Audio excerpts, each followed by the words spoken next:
भारत में छोटी बड़ी कई नदियां हैं, इसलिए इसे नदियों की भूमि कहा जाता है। कुछ नदियों का रहस्य बेहद रोचक है।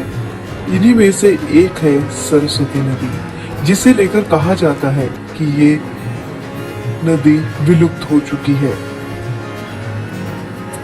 आपको बता दें कि प्रयागराज के त्रिवेणी संगम पर गंगा, यमुना और सरस्वती तीनों नदियां मिलती हैं। यहाँ पर देश और दुनिया से श्रद्धालु पवित्र त्रिवेणी संगम पर आस्था की डुबकी लगाने के लिए आते हैं।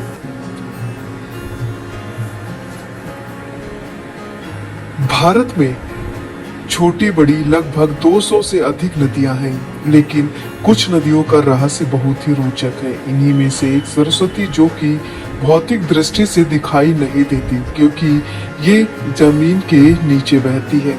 ग्रंथों में सरस्वती नदी का उल्लेख मिलता है। ऋग्वेद का पहला हिस्सा सरस्वती नदी के किनारे ही लिखा गया। ऋग्वेद में सरस्वती नदी को यमुना के पूर्व और सतलुज के पश्चिम में बहता हुआ बताया गया। ऋग्वेद में इसका वर्णन अन्नवती और उदकवती के रूप में किया गया। हिंदू ग्रंथों में सरस्वती नदी का उल्लेख मिलता है। ऋग्वेद का पहला हिस्सा सरस्वती नदी के किनारे ही लिखा गया। ऋग्वेद में सरस्वती नदी को बहुत ही अहम बताया गया।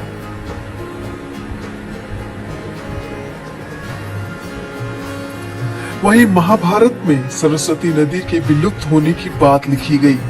महाभारत में सरस्वती नदी के प्लक्षवती नदी, वेद स्मृति और वेदवती आदि नाम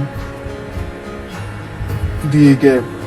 इस तरह से सरस्वती नदी का उल्लेख तो कई जगहों पर मिलता है, लेकिन इसे बहते हुए किसी ने नहीं देखा।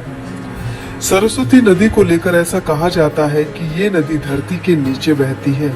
सरस्वती नदी पर हुए शोध परिणाम में ऐसा बताया जाता है कि भूगर्भीय बदलाव के कारण इसका विलुप्त होना संभावित है, लेकिन आज भी कई लोगों का मानना है कि ये नदी धरती के नीचे बह रही है। सरस्वती नदी को भारत की एकमात्र ऐसी नदी माना जाता है जो धरती के नीचे बहती है। हालांकि इसके अलावा अमेरिका के इंडियाना में मिस्ट्री रिवर भी अंडरग्राउंड नदी है।